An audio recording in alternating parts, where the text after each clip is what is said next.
प्रतिवर्षाप्रमाणे आपला जो वार्षिक कार्यक्रम ठरलेला असतो तो वेळेवर आणि अधिकाधिक मोठ्या प्रमाणामध्ये कसा होईल याकरता आपण सर्व प्रयत्न करत असतात।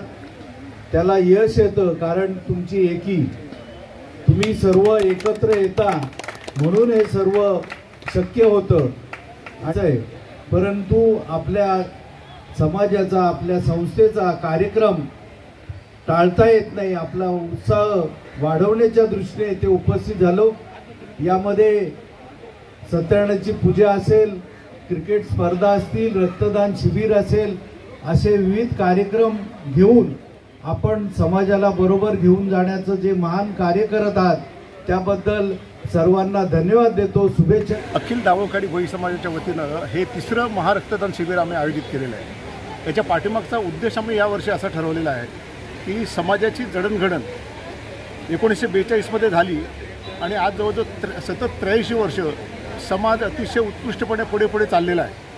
आणि मग या समाजाची ज्यांनी रचना केली त्या मान्यवरांच्या आपल्याला कुठेतरी त्यांचे ऋण फेडले पाहिजे आणि त्या उद्देशाने ज्या मंडळीने प्रथम ही रचना निर्माण केली समाजाची त्या सर्वांप्रती कृतज्ञता व्यक्त करण्यासाठी आज आम्ही रक्तदान शिबिर आयोजित केलेलं आहे।